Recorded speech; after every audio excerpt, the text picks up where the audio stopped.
1. Hello, boys.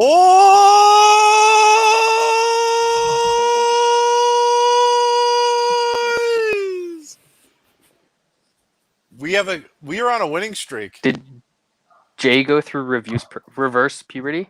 I think so. I was trying to extend the length of it this week, so I Did you lose had to your voice? I had to go into a different octave. It's okay.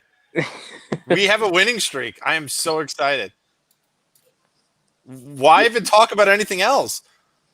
We have the garage weight man doing garage weight things. He's not just winning coming out of garages. He's taking dudes' teeth out. He's the damn tooth fairy.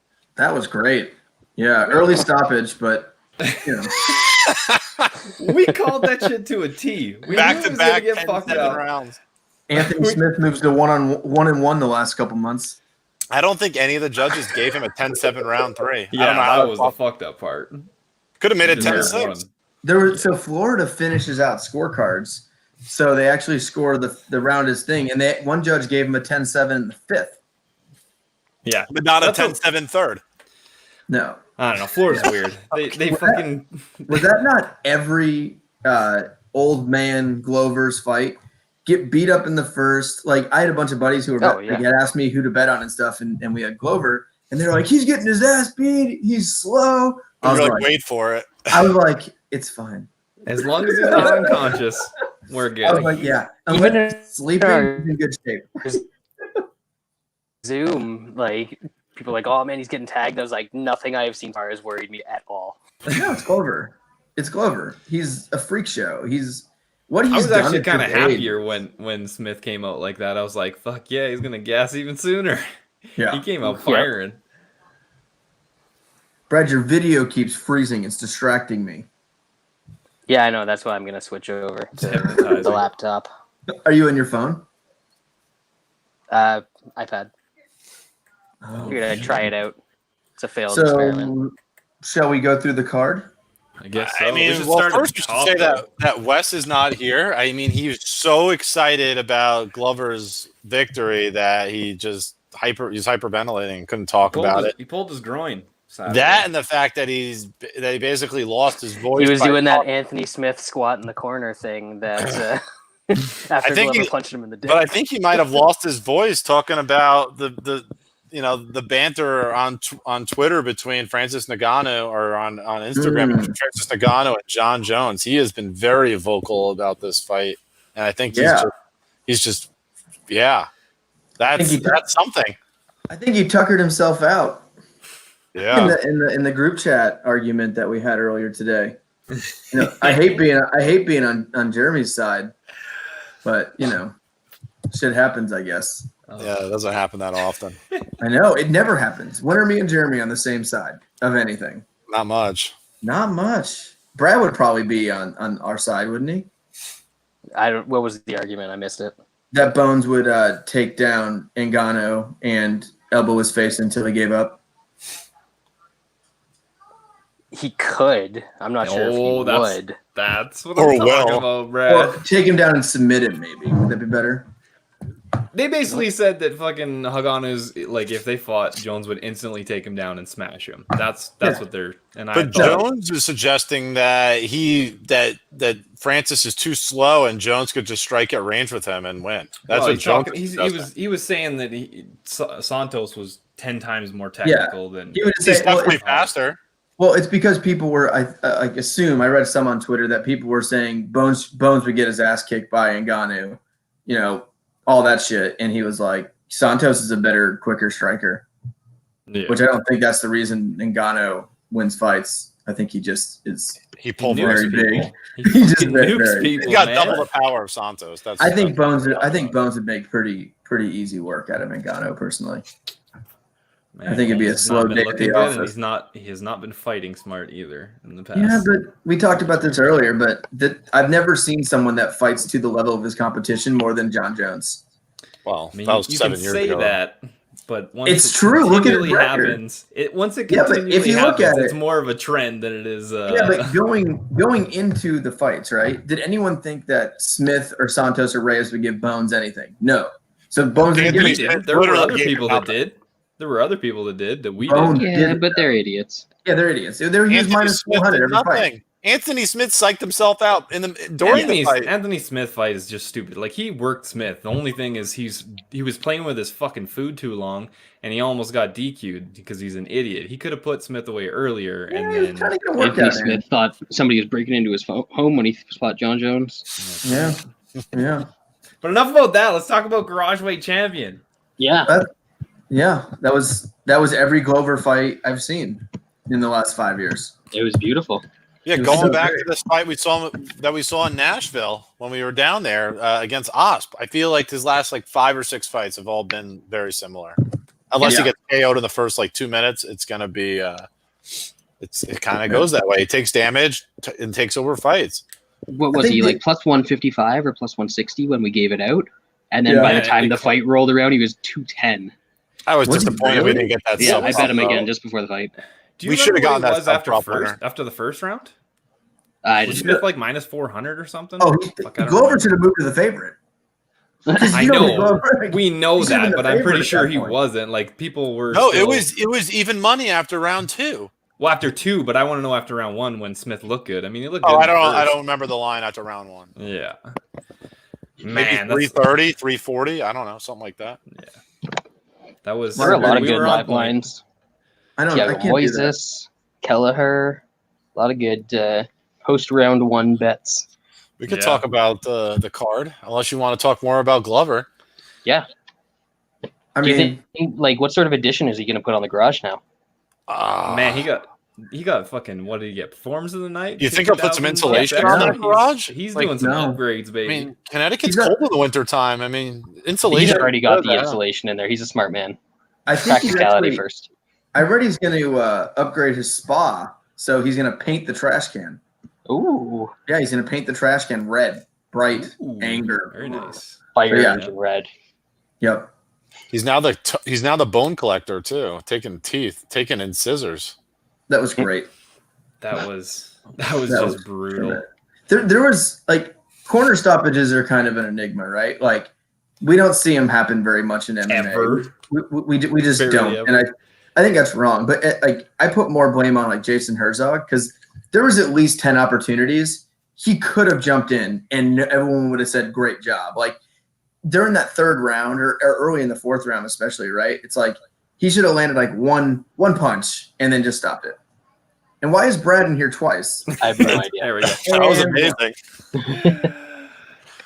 Yeah, obviously, the thing is, they were just waiting for Glover to rain down some punches, and I think it would have stopped him. Over and over again. But Glover's nah, I'm going for subs because he always fucking does that. He never. I'm a little disappointed just commits to the ground and pound. We should have gotten the sub. We should have gotten the sub winner. We should have.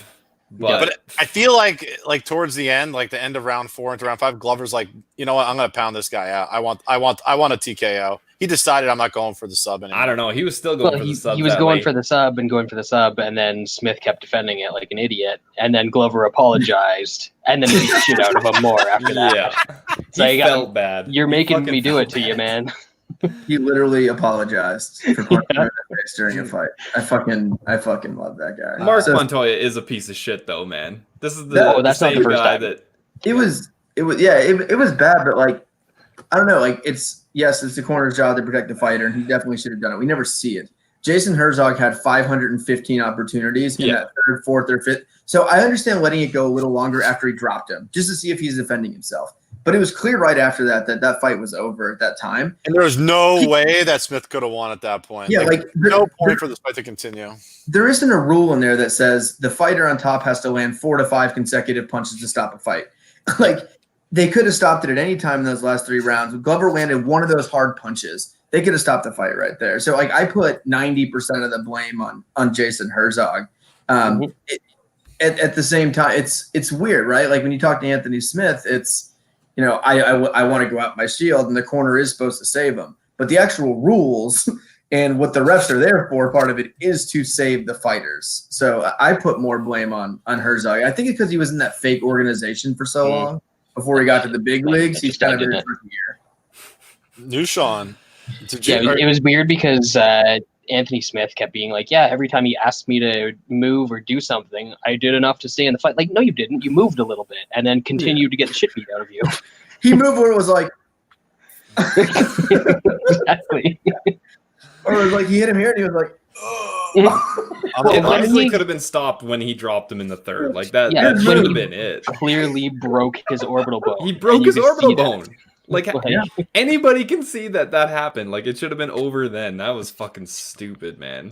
You, Sean, Brad, did you catch TSN last night after the fights? I thought again today too. The garage weight is making its way. our boy Aaron said Glover threw the garage at him. On fucking live TV. On live on Canadian the Sports main Center. sports team channel. Yep. Fucking, oh, that's So awesome. great. Yeah. It's So making its way. Glover's gonna get Reyes next or what? No. I don't think that's a good fight for him. Jones is going to go up to heavyweight, and Glover's just going to be crowned the champ. Fine. Yeah. If Down with as that. long as the virus continues, I mean, there is no one better than Glover. You can't No, get this to is- see otherwise. This is easy. This is Joe- manifest destiny. Jones is going up, and the fight to make is Glover beating the shit out of Reyes for the belt in the pandemic, and Glover literally becomes champ during a pandemic. At 40 years old. This is the only way he could become champion. Once, if restrictions are lifted, Glover's invincibility is over. I don't know if I have any beer left. I don't know where Blachowicz trained, but if he's like outside of the no. US, then maybe they make Reyes versus What do you make Glover it? when Jones goes up. That'd be fucking sick. The only beer in here is Corona. Uh-oh. I mean, for Glover, I mean, if he's invincible, you It's not about the virus. Corona is just a horrid beer. missed my point. I was just so defeated. Let's go to the garage, guys. Why'd you buy it then? I shaved my head today, looking good. Got the beard trim. I didn't know you had hair to Yeah. shave, to be honest with you. Yeah, you get some looking like a Costanza baby, going. Lance. Looking like a baby. Let's head to the garage. See what we got? When's don't when's wanna his do this. internet gonna cut out? This is better than going to Luca's basement from yesteryear. Gary was down here, and that's why he hasn't been on Twitter in 4 years. Oh, we got a call left. Oh, somebody asked Oh. us what's next for MJ. Michael Johnson. Well, not there. we'll We're get not to there that. yet. I'm not ready We'll for get to that that. in Yeah, a we'll couple get to that fights. later. Let's stick to this. Again, we are 2-0 in COVID land since the return. Yep. The consensus is 2-0. Has anybody been more confident in a bet ever than we were collectively on Glover? And yet, I think we all went bigger on Borg. No, I didn't. I Not, didn't touch not by Borg. the end of the night. I said goes decision. I was my big bet was on Glover. I wanted him to get that sub, but I Yeah, Yeah, I was really confident with the sub too. It was kind of like that fight with Jared Rochal. When we were in Nashville, Close, like we were so close, and you could just sniff it, and then I got some bad selection going on here. yeah, Glover's now like a top 3 light heavyweight in the world. He's one What do you fight mean away now? from the title. He was top 3 light heavyweight in the world in like 2008. He's back. Brad, pandemic Glover. It's like another level. So someone in the chat, MMA KO said Anthony Smith said he smelled cigarettes and beer on her. Fine. I'm surprised Anthony Smith can smell anything anymore. I'm trying to that think nose of, like, busted top- too. He broke his fucking nose. I'm trying to think of like 5 worst referee moments in terms of just like letting fights prolong for minutes at a time. I mean, the Herb Dean and the Luke Rockhold Chris Weidman fight. Herb Dean and the not the Anthony Pettis, the Jose Aldo Max Holloway fight would be up there. I think it was Yamasaki in that fight with Valentina Shevchenko in Brazil where she almost killed that girl. Oh, Cachoeira. Yeah, that was Fucked bad. up. And this might be on the list. I mean, this fight went on a legitimate 7 or 8, at least 8, maybe 7, 8, 9 minutes longer than it probably should have. Yeah. That's bad. This was like it was up there with that Rockhold Weidman one, like Pat Curran, Joe That Warren. ruined Weidman's like, career. It might have ruined fucking Smith's career. That's what I'm saying. He's 31 years old. That guy, I mean, like, look, he was, he obviously had some success in the UFC, but now I think he's probably ends up being a totally different fighter moving forward. That's a lot of damage to take unnecessarily. That's on the referee. I'm sorry. Let's talk about other stuff because this is depressing. Oh, Yeah. you hit right first fight of the night, Lance. That's why Lance wants to talk about it. You got this one, Lance. Chase Sherman beating up a middleweight. Guys, I mean, yes, Chase Sherman sucks. He does. He was also fighting a pregnant 185-pound man. You could see the power difference at first. Oh, not even power. He was the better fighter. Like, he was just a much better fighter. And he was so much bigger. I know you guys wanted to give me shit all night about Chase Sherman. The funny part is I lost that parlay because Andre Arlovski won in 2020. Yeah, we'll get to that. But, I thought Sherman looked decent. Like, his hands look good, but he's fighting a complete stiff. So I thought it was the power, though, to be honest with you. I think as soon as Villanueva felt the power, he was backing up the whole time. He also sucked. Someone asked in here, does he deserve a chance down a weight class? I say give Villanueva another fight. He doesn't deserve another fight. He fought during the coronavirus. Give him a shot. Let him cut down to like 170. There's too many fighters to begin with. Like go down to 170, take a shot, fight Rumble. Lance, every company's cutting costs during these times. They can easily cut 150 fighters. UFC's back in business, baby. They should cut 150 fighters. That'd be good, but then we can't fill fucking fight cards. Yes, we can. They are owed. Fights. Make them all 8 fight cards. That would be perfect. Yes. I mean, this weekend is down to 9, I think, which is beautiful. No, I think it's more than that. No, it's more than that. 9. One got canceled today. You guys know that, right? What fight was that? What got canceled? Okay, sorry, it's 11, which is going to be down to 10. Now it's 10, yeah. What was canceled? Mike Davis versus Chikadze. Oh, that's a shame. Probably would have been good. Anyway. All right, so move up. We got Brian Kelleher against Hunter Azor. That was good. That was nasty. Can we talk about Kelleher being underrated by everybody? He doesn't look like he's a fighter. He looks like Lance. And then he wins. Up a weight class too. He looks like you, bro. Sorry. No, he doesn't. We'll let the audience First of all, he somehow is in way worse. For those listening in the chat, tell me, does Brian Kelleher look like Lance? Yes or no? I mean, not even a little bit. It's not even a tiny bit. Yes, he does. He's bald just like you. Jay's racist. That's all it is. Bald people. There's a lot of bald people look the same. He has a giant beard. He has tattoos everywhere. And somehow, yet him being a professional fighter, he is way fatter than me. Way fatter than me. No, he's fighting up a weight class. How much do you weigh? Like 160. How much? 160. How are they fatter than you? They're 135-pound fighters. I know. That's what Lance is trying to say. Did you see him? He was fat.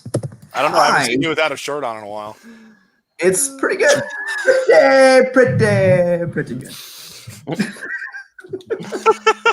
Oh, fuck. But yeah, that was awesome, though. I mean, obviously bigger arms than Kelleher. Arms are up by 03.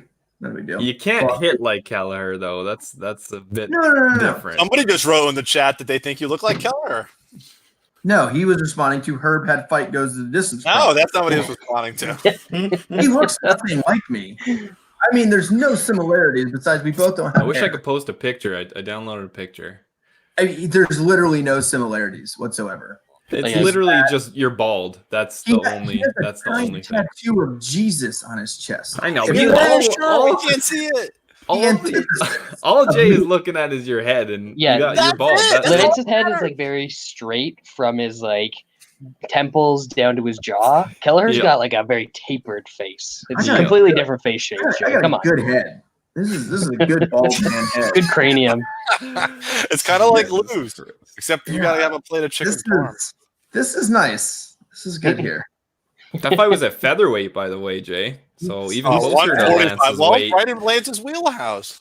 I probably got a better guillotine too. Yeah, he's got a pretty good guillotine. That was the joke, Jay. Keep it going. Keep it going. Says the guy holding the claw. Yeah, dude, it's claw season. What the fuck do you want me to do? We don't always claw season. Actually, I'm way more embarrassed by the next Garageweight season. Come on. Yeah. So we're pretty much out of beer, and the next beer I have to drink is actually more embarrassing. That's exactly. You're slumming it up. Oh, that's a blue moon. Oh, because you don't want to do the Corona, right? Blue Moon. It's really a battle between what's a worse beer, Blue Moon or. You don't like Excuse Blue me, it's Moon? called Belgian Moon. Yeah, that's Belgian moon. Even worse. You don't like orange flavored beer or what? I just think it's very sweet. Honestly, it's not beer. Yeah. Beer should Yeah. be more bitter. This You beer. can only have like one of them. And then it's terrible. Brad, next time we hang out, we should just go deep on the claws. Was that a wine cooler? Sleeman. Wait, who do you want? Oh, they're saying we should invite Kelleher on the podcast. That would be. I mean, we've gone away from the fighter thing. It's just, I don't know. If somebody shares our sense of humor, they can probably make it on the No, podcast. there's no We'll see. fighter. Not often now. That's the problem. I don't know how That's many fighters exactly. get it. They're a little serious about their Yeah, I'd end up having. They think they've got a real career. their job. Let's keep it going. I don't want to get beat up just thinking about this idea. All right. Yeah, that's fine. Next fight: Gabriel Benitez and Omar Morales. Pretty fun striking matchup. Morales got the decision. I think that's probably deserved. Morales Did is they end better up than I swaying you, expected. Lance? Yeah, he is better than I expected to, bro. Huh? You like the what is it, the Venezuelan Phil Baroni or wherever the hell he's from? He did. He's from Oh, yeah. Venezuela. On the He's train. from Venezuelan Venezuela. fighter. Why are we calling Yeah. him Baroni though? Because he's He's jacked. bricked up. Oh, I thought you were Yeah. talking about what was underneath his shorts. He's got a pretty big meat stick. Yeah. Chorizo. Did you see his nickname? Venezuelan fighter, yeah. That's Fighter. great. That's almost as good as Ay, Beast in ay, 25-8. Yeah, the Venezuelan fighter. Wait, didn't All he right. change his name? It's not Beast in 25-8 anymore. It's something else, right? It's something really It's something even worse. Yeah, it's something worse and lame. It's like Mr. Primetime or something.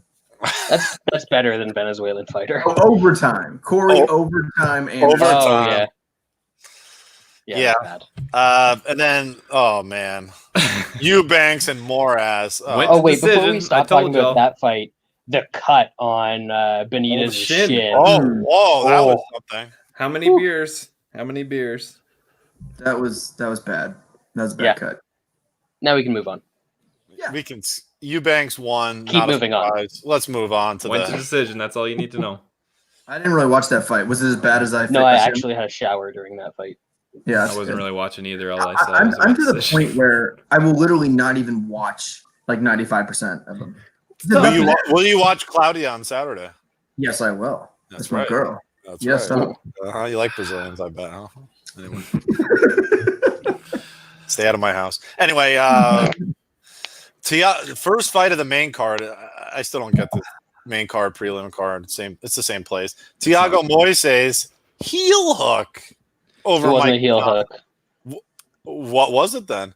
Was it knee bar? Was I Straight thought it was ankle- a knee bar, Straight ankle lock, Achilles lock, whatever you want to call it. Not a heel hook.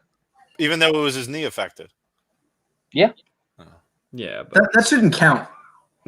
That's a lame way. to fight this is a someone. peak Michael Johnson fight. He fucking looked awesome in he the first looked round. so good in the first looked round. great. I'm sitting there. I'm like, man, I got this is a pick 'em. Like I'm feeling, and it's gone. It's wild. Oh, you're fun. If you look who Michael Johnson has beat, it's insane. He's beat some Tony unfair Ferguson, fighters, and he is Ferguson. 16-10 now in his career, and lost to some. No, shit I thought he was fighters. 19-16. I saw something. This one's bad. That was a bad one. Yeah. That was as bad as it gets. He What is was he 19 doing and 16. there? He's His 19 record is basically like Mark Hunt's record. So he'll be is he 19, gonna be- 19 and 16. He You're should right, fight Jay. Artem. 19 and 16. Like, can you cut him? Like, you cut a guy like Michael Johnson? I mean, guess. Yeah, probably. He's so talented still. Like, he's one of, to me, like the most mysterious fighters I've seen. it's crazy. I'd say Just look it's at who he's beat. probably He's in not terms of washed. just It's not not like he's meeting lost. expectations. I would say he's probably one of the highest. He's a Like- guy who just never He's got just there. inconsistent, and now he's just shit. Like, I mean, And he the was weird losing thing to is, good guys and He's beating good moved guys a so while many ago, but- times. the weird thing with him, it's like when fighters get older, they fight for a while and they start going down, like they lose something. I feel like he's just as good as he was like 6 years ago or whatever it was. Like Yeah, but his he's just hand not pulling shit Yeah, out of his that's ass not anymore. true, He's- man. He can't do it over hands 3 are rounds. The same. Like he just does something stupid. He didn't get tired in that fight. He's an idiot. He just gets sloppy and does something stupid. Like he thought he was out of that takedown after the sprawl and just idiot. Like Yep. Mhm. that He's wasn't like, even a good like almost Scoggins level. Yeah. Yeah, that's Yeah, that's Close. a good comparison. Him, Luke Sanders, Yeah, some guys that really like to mook. Some guys that have talent and just piss it away. I mean, the Resmadati fight was really the beginning of just being. Luke Sanders is at the top of that list because he lost Becky Lynch too. Yeah, that was true. He likes that red hair. I mean, he's beaten so many good guys. So many good guys. It's insane. Yep. Now he's losing by heel hook to Thiago Moises. Not a heel hook for him. It says heel hook, Brad. I can see it right here. It's heel hook. That's actually like the fit. I think how many times he lost by heel hook now? No, I think it's the only time. No, he's lost 3 times by heel hook. What? So twice. He's been sub 9 times out of 16 losses. I think he's just a bit soft when he gets in trouble. Yes, he quit. Yeah. How many guys tap out to that heel hook, you think? How many times is he being sub period? I don't know, man. He 9 times. looked like he fucked up his knee. Yeah, but like, how often do you see that finish in that situation? Like, that's because he's an idiot and he put himself in there and he didn't get himself out of there. When's the last time somebody got submitted like that in the UFC? It could be years. Paul Harris. Yeah. Oh, I guess years. BJ against Ryan Hall. Yeah. Well, okay. That's fine. But even those were like actual heel hooks. Well, yeah, Not just like God, a Ryan grab Hall, your those leg guys and are like rolled around. specialists. Yeah. Thiago Moises isn't a leg lock specialist. Like, if it wasn't for being Michael Johnson, I wouldn't even have been nervous of a finish in that situation. But if it was Michael Johnson, I was like, shit. he'll find a way. You're Find a way. that surprised. Yeah. I felt bad for Michael Johnson in that moment. Like the Josh Emmett thing, right? Like he wins almost the entire fight, gets knocked out. And then the Stevie Ray super close fight. And then he fights Moises and puts on a fucking clinic around one and then gets his leg rubbed wrong. Poor bastard. I bet Michael Johnson goes for an hour-long massage and calls it quits after 5 minutes. He signs up for the hardcore shiatsu massage and then he switches to Swedish 2 minutes in. Oh shit! All right, on to sadder times. Moving on to heavyweights and give Michael Johnson a striker. By the way, decisions that don't make sense. Andrei Arlovski, unanimous decision, 230-27 cards over Felipe Lins. Not only did Felipe win the first round, he won the fight. I don't know. He lost a unanimous decision. Someone explain this to me. The second and third round were Arlovski's. No. Yeah, the second round could have gone either way. The third round definitely Arlovski's. First round definitely Lins. I agree. So, I bet on. I obviously had Arlovski, and it was to cash a pretty decent sized parlay. It was like a plus 165 parlay. You had Lins. Or Lins, yeah. And I didn't think Lins had a chance going to the cards. I clearly scored the second and third round for. I was crossing my fingers and hoping for Florida. 30-27 was gross. Yeah, that's just a bad scar. Florida did that. Like it's a close fight, but just giving him all 3 rounds is fucking brutal. And that was signs of other things to come. Well, when they said 30-27, I thought Lins was going to get it. Yeah. Because I was thinking there was only one really I thought Arlovski won the second and third, but they were both really close. There was one dominant round. Yeah, one. But the first was dominant. Yeah. Yep. Wild. Yeah, he was bashing him around. Next up, Ricky Simone and Ray Borg. Another one, but this one we almost stole this one. We almost stole it. I know we did. That could have been bad. Yeah, that was. I mean, Ricky Simone dominated the wrestling here. I think that was a bit of a surprise. He is bigger, but Borg just was like too willing to be taken down, and that was kind of the killer. Borg is undersized. That's the truth. He's too willing to not throw his punches in his obvious advantage. Speed advantage. He has huge speed advantage. Great, dude. Those that last minute and a half of the third round, I felt sick to my stomach that he waited till that to do that. Those fucking hooks he was digging to the body, and he looked so good at the end of the third round. I'm like, what the fuck? It's kind of Ray Borg in a nutshell, right? The guy always has you always feel like he can do something. You see these glimpses of him being amazing, but then sometimes he's in his comments today. He was like, I forgot how to wrestle. How the fuck you don't forget how to wrestle? That is Ray Borg right there. You can wrestle or you can't. You don't forget. He's kind of had a Mookie career. Let's be honest. Very good guy, and his fights are almost always fun. Yep. Went to decision. But at this weight class, I just don't think it's ever going to be there for him. He's got to get to 125. He's too small. Simone isn't a giant guy either. But he was bigger here, and it was bigger here. Just But I'm saying, like, A good size bantamweight, and he's Borg's a he's not flyweight. yeah, like Simone isn't a gigantic bantamweight. You know, like it truly showed how undersized Borg is at 135. And I didn't think Borg was overly big at 125. I just think the dude doesn't want to cut weight. Speaking of guys like wrestler? that, speaking of guys that like are big for 125 and struggle to make the weight and sometimes fight at 135, what's John Lineker up to? These days? I feel like he's fighting for one. He's fighting for one. They cut him. Oh no, Yeah. that's right. They cut him because he wouldn't take a fight for. I forget what a reason was. He's not even 30 yet. Lineker? So fucking dumb. That's insane. No. He's been around forever. fucking dumb. Yeah, he fought once. He fought in October. That's the for Brazilian that Lance really liked. Now I remembered. Everyone You got was it. John Lineker. Yeah. He did it. Yeah, it doesn't. Yeah, that he's doesn't- just gone, so it doesn't We didn't even talk count. about that last week when we were going through this, but that was one of your guys. It was. Was Well, Borg yep. a wrestler? We didn't like Lineker though. I don't think he was a high level wrestler, but Borg, I think he was like There's no way Like- he wrestled. he did wrestle, but only in high school. He didn't wrestle I collegiate. don't think he wrestled in high school. He did. I'm pretty no- sure.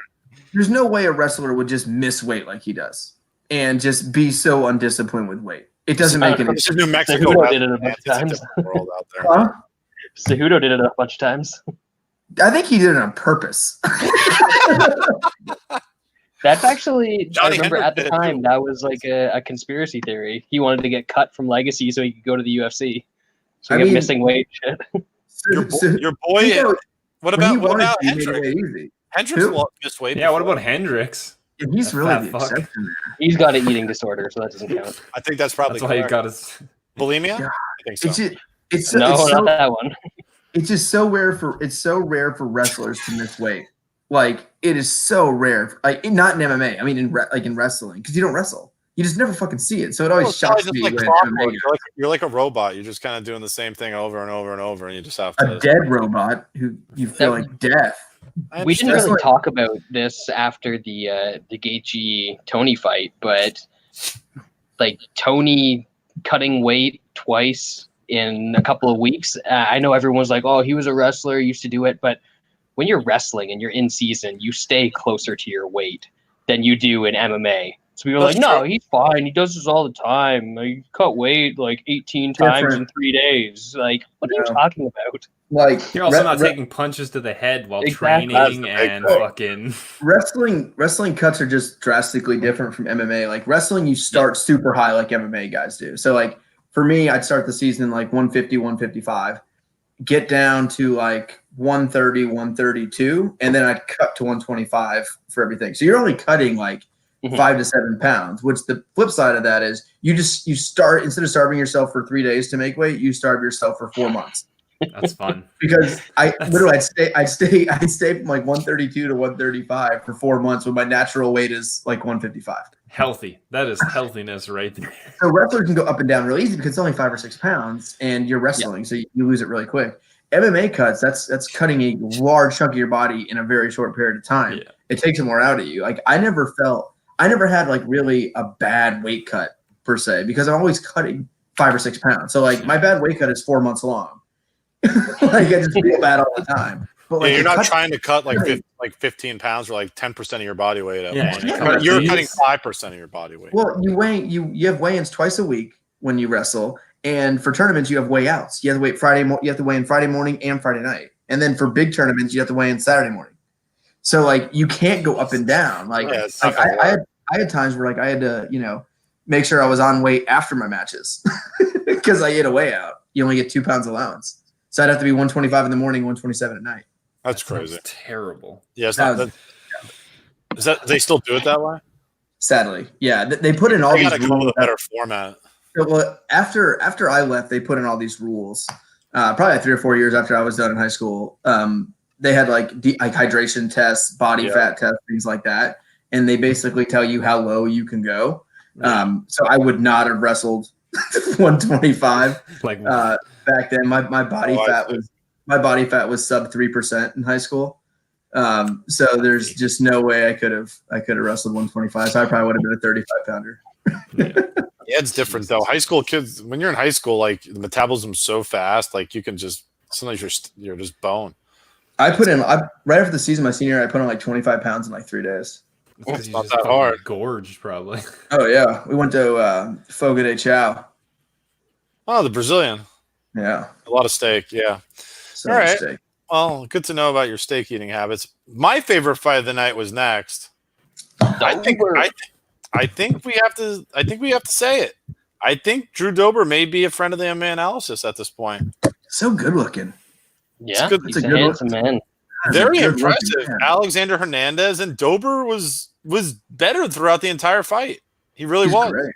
Yeah. So I was getting crushed at this point, and then I threw last second Dober inside the distance plus 260. That was And it really turned around my night because then I hit Rothwell and then I hit Glover, and I was down huge, and I ended up making a couple bucks. There you go. He just has a great style, a great offensive style. He basically throws them into the corner, and then he's just aggressive. And he's got like he throws with power. He's got this like stocky kind of style. I don't know. It's kind of like Technical, too. he's kind of shaped like Gastelum, except a little like obviously a little more fit. But like Gastelum, but in shape. Yeah. yeah, it's kind of that way though. Like, he doesn't have an MMA body at all. Like this guy should not be good at MMA at this weight class. He really Remember when Lance said he had little chicken legs? Yeah, he's got big he legs. does not have. Yeah, who was I thinking of that has I the have giant no upper body idea. that looks like John him with Jones? tiny legs? No, there's a guy. Awesome. I will think of it before the end of the pod. No, it's a guy that looks like Dober, a little jacked white guy. I'm obviously combining two fighters' bodies together in my dreams. Nick of Hine? men. Big Hine. brother-in-law? Yeah, it could be Nick Hine. I don't think I will figure it out by the end of the podcast. Yeah, he But was great. Dober was in good. control the whole fight. He's very technical for a guy with that much power. But he doesn't throw like straight strikes. They're mostly like kind of they're hooks mainly, but they're super effective. He throws with power, and he's got a style that's like super good. It reminds me of Luke, but like he does not like he'll take a shot, doesn't care, but he's aggressive. Like I'm not saying like they have the same technical style, but just like how they approach offensive striking. Like they want to push a guy into a corner and just kind of rock and roll. It's weird because everyone was saying how like Gaethje's style is rubbing off on Dober, but That's I a good thing. think Gaethje fought more like Dober in being like aggressive but kind of measured about it Yeah, like for fun. instead of his normal just all out take 3 to give 1 style. So, That was but good. those two working together is obviously working. I out didn't pretty really well. think of that, but yeah, I guess there is. Good yin and yang there, yeah. Yeah. I mean, I would say you could get it from Gaethje if he trains differently, but like Dober definitely needs to work on his takedown defense. Oh I think my god. Half unconscious fucking Hernandez was taking him down.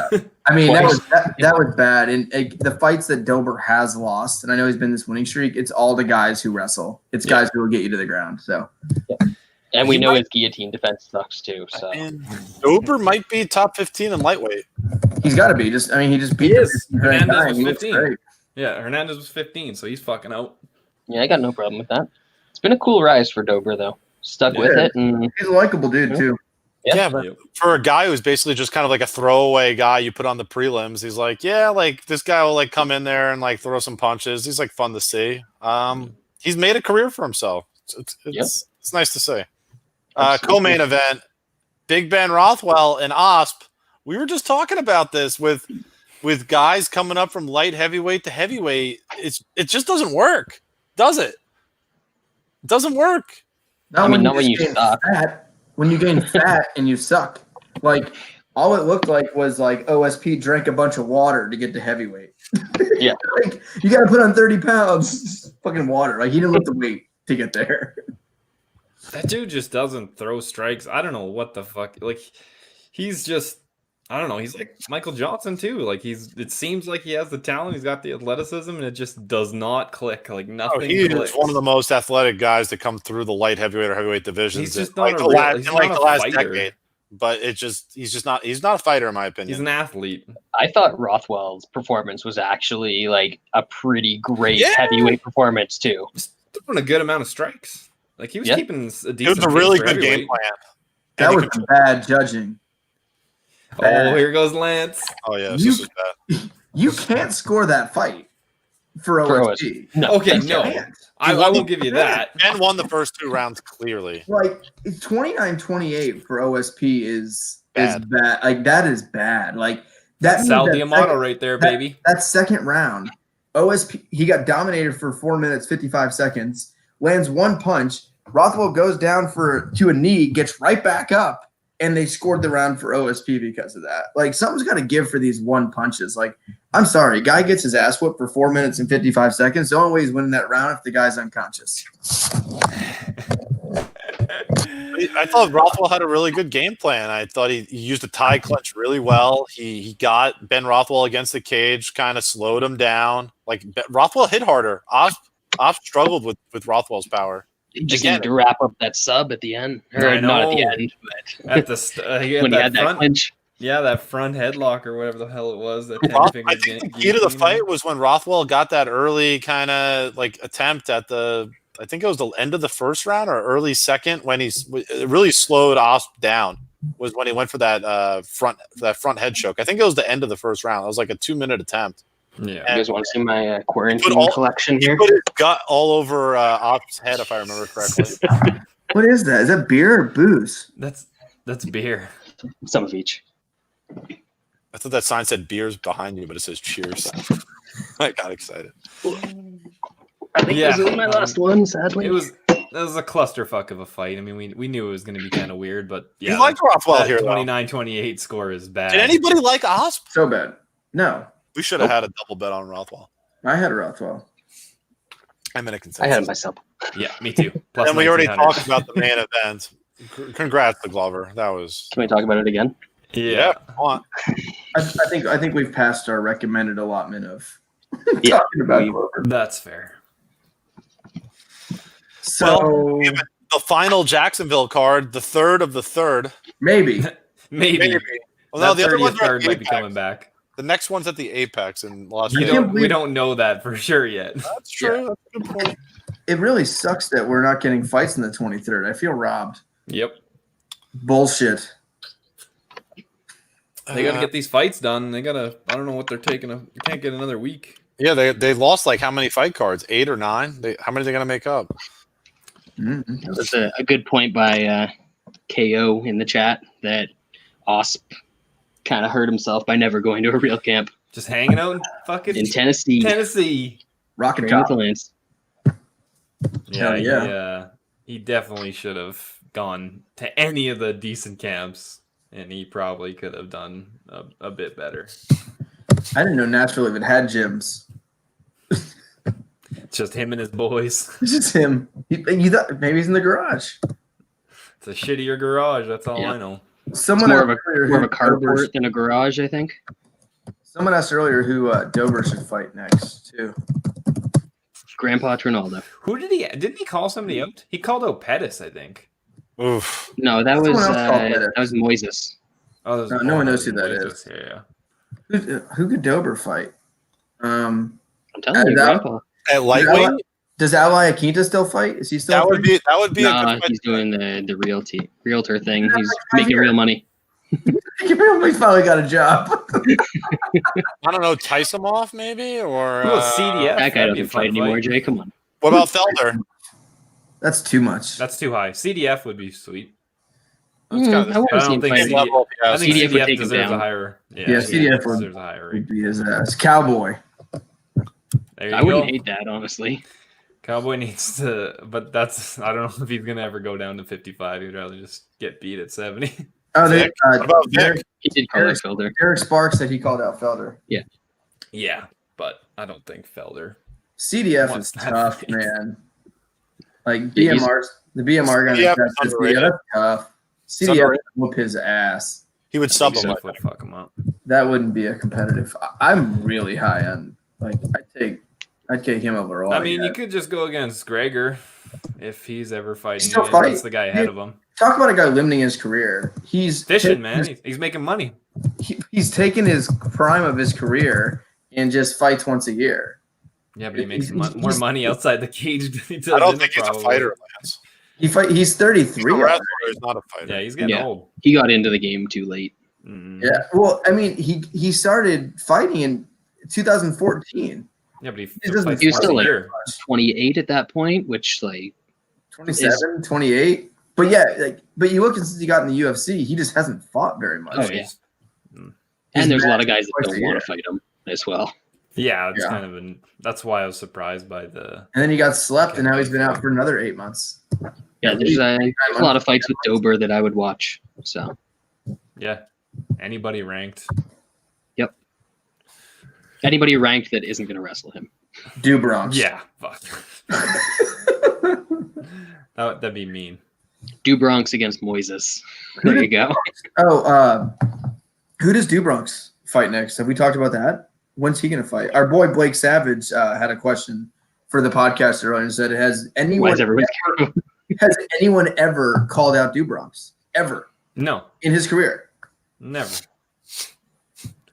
People don't. I don't know if people call out Brazilians very often. I feel like They do if they're not Do Bronx. Yeah, fair.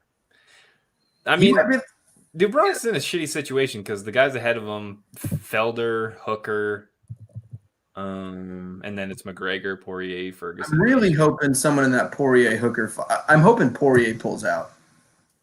Him versus I Hooker. wouldn't mind Do Bronx just taking a chunk out of Hooker. Yeah. It'd be a fun fight. For a quick. Mm, Do Bronx sub one. All right. Hooker. Moving on. Do Bronx. Dubrow. Well, we're starting out with a heavyweight fight on the third Jacksonville card. I guess that's a good thing again. Rodrigo Nascimento taking on Don'Tale Mayes. Oh boy. Who should we start with today? Lance. You, Sean. Lance. No, fuck you, Lance. Fuck you. already You gotta bet on. You're probably gonna bet this card, so you gotta fucking break this down because I don't want anything to do with this fight. I don't know what the fuck you're betting on. Right. Jay, how do you pronounce this guy's name again? I think it's Nascimento. Nascimento. Okay. Rodrigo Nascimento. I broke this one down very, very simply because obviously I've never heard of this Nascimento fella. With that said, I'll be placing a bet on him.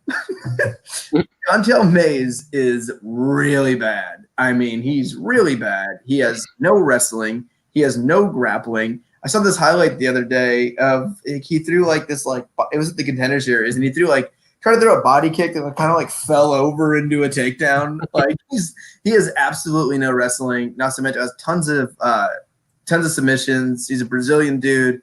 And honestly, like a pick'em versus Don'Tale Mayes against a grappler.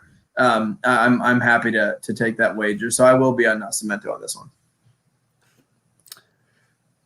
These are shitty. These are shitty heavyweights, and They are. I agree with Lance how Yeah. I think this fight's gonna go, but I'm not touching it unless I could get like plus 120 on Nascimento, just because it's shitty heavyweights and stupid shit happens in these kind of fights. So you got to make it really worth my while to put money on them. But I'll pick Nascimento. Yeah, this Don'Tale Mayes guy had to go through like 4 Contender Series fights before he actually got into the UFC because they were all so terrible. That's how you know you're good. And then he got subbed by Cyril Gane. Yeah, the striker. So He got heel hooked. yeah. We So forgot about that one. Nascimento is I think he's gonna win, but I don't trust these dudes. Brad, come on. Let's do it. I'm not saying this is the Munich bet of the week. No. What's his subline? Oh, it's got to be like the same exact price. It Plus is 177 is the That's only one cheap. out there right now. That's a little too cheap. Yeah. That's way too Yeah. cheap. Ooh, inside is plus 168. May's sub is 30-1. As it should be. So Nascimento's sub is 177 and inside is 168. Yeah. I think Hey, that inside doesn't seem terrible. What's him by knockout? Ooh. it's That's probably like I It don't should be see big, it. just given those numbers. 12-1. Well, I look at you when you have a knockout line like that. I look at a fish on the ground. Tell me there's not a chance Nascimento can Get ground it position down and plus 1,200. with That a Especially might after be he worth a stab. sees Glover trying to sub a guy for like 20 minutes, and he's like, "Oh, he finally that guy just beat the shit out of him." Yeah. I guess I'll punch him in the face a few times. God, Yeah, I'm looking for some huge darts. I've thrown a couple. That might get in there for, That's not for bad. $25 or something. 12-1. I mean, shit. Yep. It happens. What do you got, Jay? I got both of these guys at D. I think this is a very Shitty fight. I just don't. Yeah, it's not great. I don't rate Mays at all. I really don't remember much about Nascimento, so it's kind of like last card where I faded Sherman because I thought he was really terrible. But at least Nascimento is like an actual heavyweight fighter, so I'll take my chances against a guy who's really just like I'm an athletic guy that strikes a little bit. I mean, when it Jay, comes you down can't just call a guy athletic because he's black. That's racist. But he is Fucked up, though. Jay. He is though. Anyway, I'll take Nascimento by submission. I think there's a huge grappling advantage for Nascimento in this fight. All right. Is Elkins next? I think he is. Sir. Darren Elkins against Nate Landwehr. The Way damage. too many consonants in his last name. I thought he was the main event. In his own mind. Nushan, you want to talk about Elkins? Oh, man, that was rough to watch him getting dropped a bunch by a jiu-jitsu guy that only kicks and does like some weird karate shit from the side. That being said, Nate Landwehr got knocked out by Herbert Burns, who I do not think much of at all. I mean, Not his brother. He's nowhere near his brother, so that's a pretty bad sign. I think against this level of competition, Darren Elkins should still win and be able to use his cardio and wrestling and scrambling to wear guys out. So he's the pick. I haven't bet him yet, but I'll be looking to try to time some line movement. Lance, tell us why you're betting Darren Elkins in this fight. Because he's the fucking damage. See that fucking tattoo? Yeah, I had to Fuck with say a guy what? with that. Yeah, right in line where it says Nashville here is actually a damage tattoo that follows it. I think this it's Darren Elkins. Like we know what he's gonna do. He's gonna grapple. He's gonna tie him up. He's gonna take him down. He's gonna beat him up. And Landwehr, I mean, Herbert Burns sucks. And I was actually at that fight.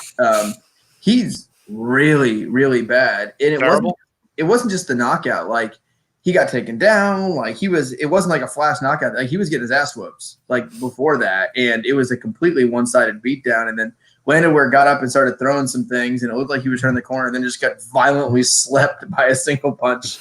And he's just not that good. And Darren Elkins has had some bad performances lately. The Ryan Hall one sticks out. That guy just makes people fight weird. But I mean, he lost to Ricardo Lamas. He lost to Volkanovski his 2 fights before that. So he wasn't losing to scrubs. And maybe if you just toss away that Ryan Hall fight to a weird matchup, and that guy just brings the weird out of people. I really like Darren Elkins here. And this is the Munich Bear Jew pick of the night, Darren the Damage Elkins.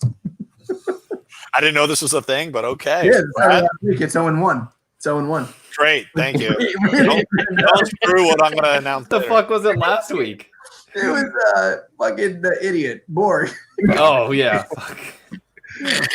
Oh yeah, that's true. I think Elkins wins this as well. Landwehr is, these guys that come up and go over to these shitty Russian organizations. I know there's a couple of decent Russian organizations, but M1 isn't one of them anymore.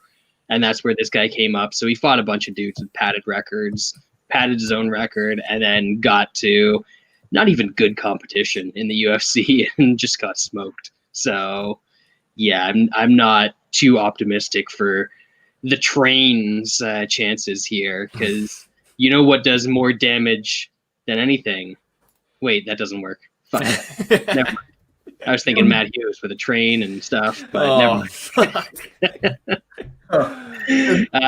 He's gonna win. Elkins. Landwehr trains in Clarksville, Tennessee, which is 45 to an hour outside of the city of Nashville. So he's literally training in like a farm somewhere. Is that like hot sauce? Hot sauce territory? Oh yeah. So when I saw him when I was going to the Raleigh fights that Landwehr was fighting on, he was on the plane. Nice. There you go. Where does Hot Sauce fight? He trains some. He fights somewhere else now. Oh, Yeah. He was Go ahead, like James. actually in Nashville though, I think. He was. Okay. He was. Yeah, he was. I think he was out of Knoxville originally, but he's moved around. Don't remember. Whatever. Same shit. Elkins C-, Landwehr D-. Prove me wrong. One thing Elkins can do is take damage. Landwehr can throw some. He's a striker. He's not a grappler. So I'll take Elkins over another striker almost any day of the week. Prove to me you can keep up with this guy for 3 rounds. He can also dish out damage. That's what damage does. Damage does. I'll take Elkins, and we'll take Elkins for the MMA Analysis consensus bet of the week. Looking for 3 in a row, 3-0 since the return from the virus. We are still in garage weight times. We think we can continue a garage weight winning streak. What is Just the like price? Glover, we're built for this. We're built for betting during these times. Yep. yeah. What's the odds? Minus 125. Minus 125 on Darren Damage Elkins to continue the pandemic winning streak. This must have leaked out a little bit before the show because I've seen a little bit of movement towards Elkins over the past couple hours. Surprise. I think we got a mole. We got I a haven't mole. bet him yet. What is it? It's up to 25 now. 25, 30, Yeah. 35 at some places. Jeez. Anyway, Sean, I'll start with you on the next fight. I'll see if you have a bet. Women's fight: Courtney Casey against Mara Romero Barella, the Italiana. Goes to decision is minus 380. Even that is too expensive for me. But you know what's going to happen if the the price on that is what it is. So this is definitely a time to go get a beer, go get a drink, take the dogs for a walk a bit. Don't watch this fight. It's going to be terrible. I know Lance has nothing to say here, and Brad, I don't think he'll have anything to say here either. Hard pass. Didn't Courtney Casey have like a bunch of weird fights that actually got finished? Yes. In the UFC at one point? Mhm. Yeah, that's not going to happen here. This is going to decision. Yeah, I have Casey a C and Barella D+. I think Casey's a significantly better fighter, way better striker. Barella is can grapple a little bit, but I think she's outgunned here by just a vastly superior striker. I'll take Casey to get the W. Let's move on to, I believe the next fight got canceled, right? Davidson Chikadze. Is that correct, Nushan? What happened Yep. there? No, Why is it canceled? He's fat. Because Davis is fat. guy. No, Seriously? because they can't disclose the actual reason. Ah, Because here they we don't go like again. He's having troubles cutting weight. He got that Rona. My Corona. Oh boy! All right, I guess we'll continue moving up. Prelim. No, this is not the main event, but this one should be I guess will be entertaining. Kevin Holland at middleweight taking on something called Anthony Hernandez. Tony. Nushan, do you know anything about Tony Hernandez? He was the LFA title Puppy. holder. That doesn't sound as good as it did 3 years ago. No, it doesn't. And fuck, he almost pissed away that fight against Park last time. Norman doesn't- Park? Ah, No. no. Norman That guy's Park. not allowed in the Oh, building. Mark G. June or whatever his name is. Yeah. That was some very mookie shit, and the guy he's fighting, Kevin Holland, is mookie as hell too. He has really tried his hardest in a couple of his fights just to piss him away, and somehow the guys he was fighting didn't want to snatch it away because, yeah, this is just Mook Fest, all about that. I am passing. I don't want any part of it. Hopefully it's fun, but I know Kevin Holland can be taken down, and this guy Hernandez spams quite a bit of takedowns, so it might be over quick. It might get down quick and be done with Before we get to that, Holland's a mook on the ground. Our listener BMR is suggesting that they're looking for a replacement for. Yeah, I don't know who the fuck they're gonna get that for Chikadze. I'd be very surprised they're going to do replacement fights at this. It seems like it's. When are they going to do the testing? Weigh-ins are tomorrow. Good luck. Yeah, the weigh-ins are tomorrow. Don't you have to do the testing and say you don't have the virus before you can fight for the What fight happened to USADA? Darren Elkins is going to fight again. Yeah, Why not? After he I'll whoops bet that him. ass. I will bet him twice. That's not a problem. Bring in Drew Dober. Let him fight at lightweight again. Sure, he'll fight again. He has no problem with it. Okay, Lance. Any thoughts on this Kevin Holland fight? I love Kevin Holland here. I'm going to go with the mookiest of mooks. This is just an athlete situation here. We got a fat Mexican dude. Holland does some stupid shit, but he ends up winning most of the time. And he's a very talented fighter. He's slick on the ground. He has some decent striking. He has some decent submissions. He does mookie shit that gets him in trouble. But Fernandez is really bad. He's just really bad fighter. He's not near the athlete. He's overweight. He smokes cigarettes. I made that part up. He's just not a very good fighter. So Kevin Holland versus this fat, lazy fella. I'm taking it. I'm on Holland. I'm doing it. This is a very un-Lance type bet. Holland is an atrocious wrestler. He got taken down by 3 times by Thiago Santos, 6 times by Meerkat. Chirico took him down twice. Ay, Lance. Here's what's gonna happen. You're gonna bet that guy, and then when Hernandez gets easy takedowns, you're gonna be losing your mind because you bet on a non-wrestler. I bet on non-wrestlers all the time. And Anthony Hernandez isn't a wrestler. He's this fat, unathletic fella. He just sometimes takedowns from time to time. He's just not good. He's not good. I think Holland scrambles. I think he reversed him a few times. I think old Fluffy tires out, and I think Holland puts it on him. Wouldn't be surprised if Holland got a submission here either. Okay. Bradley. I don't really know too much about Tony Fernandez outside of his baseball career. You know, big Blue Jays guy back in the day. But in terms of MMA, I know that he beat Brendan Allen, who just beat Kevin Holland. So that kind of says something. And you know, there's no better way to break down fights than MMA math. So that's true. That's true. It's undefeated. That's how all the touts do it. That's the best way to do it. I'm not betting this one at all. Smart. That's a good one. I got Holland D+, Hernandez D. I mean, I agree with Lance that Holland's a much better athlete, way better striker. I'm definitely concerned about the ground game because Holland is terrible on the ground. He's slick. Beyond. He is not slick. He's slick. Slick Rick. He's got some good. He gets up in it. Like he greases. Yeah. He's slick. I think you're thinking of something else. So I'll take Holland as a pick, but just because I have to, I don't want any part of this fight at all. He's gonna beat his prelim main event. Derek and BM are in the chat are saying that Sean Santella, who Jay, he's from your neck of the woods. Yeah, Jersey guy, former Cage Fury FC champ, I think. CFFC, yeah. He might be the possible replacement for Chikadze, or it might be. I don't know how they can even do this. I got to be honest with you. I thought you'd have to take the testing. And then, oh yeah, well. It was This was just some nerd journalists. It was nerd fellas. It was guys it was these virgin unpaid MMA journalists that they put that on their fucking like LinkedIn, I bet, and stuff like that. And said, what do you do? I'm an MMA journalist. If you get paid like $8,000 a year, does that make you a professional MMA journalist? No. I don't know. Those guys said it. This guy is a 125-pound fighter, and he's on 2 days' notice. He's gonna jump in the US. Give me a fucking break.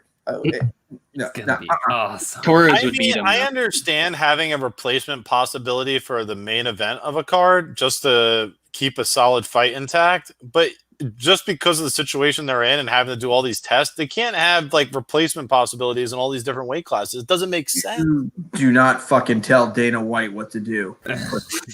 You fucking. I don't see it. I really don't see them replacing any fights besides the main event at this point. If you get to the day before a fight and something happens, oh well, you're short a fight. I'm sorry. You even want to break down fights, Jay? Come on. You want to be a fucking fight breakdowner? Well, one fight I want to break down, because he's certainly someone we like on this podcast, Matt Brown, taking on Miguel I forgot. Baeza. This is already fun. This should be fun. Matt Brown, body snatcher. Is he mortal yet, or is he still immortal? He's mortal. Very now. mortal. He's the body snatcher. I made it up. He likes body. He likes hitting the body, bro. body. Yeah, that dude's He also fucking likes awesome getting hit the body too. He's like Fluffy Hernandez down there. I'm gonna be back with a beer, and I'm gonna let you guys talk about Matt Brown. All right, I think Matt Brown's gonna be in trouble in this fight. He's gonna get smashed. Fucking Jay. He's gonna get smashed. He is so old and he's taken so much damage.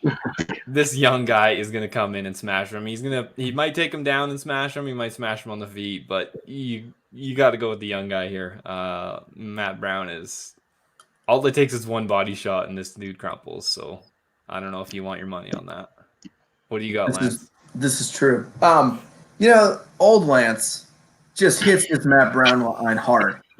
Just, I probably bet Matt Brown and then add like a sub bet or inside the distance or something. But I'm trying to turn over a new leaf, and I'm trying to go away from my love with people aged 38 to 45. I'm trying to just eliminate that from my life and be a better person. And Matt Brown could win this fight, though. And the line's set right with the spot. I gotta take it. Plus 175 getting up there. But I think the more likely outcome is Matt Brown probably gets his shit pushed in, probably gets beat up pretty good here, and probably gets finished. There's really not much value in the under prop. It's 1.5, which I don't like those ever. So yeah, it's probably going to be a pass here unless I'm just fucking tilting hard and want to throw a small bet on Matt Brown come fight night by sub.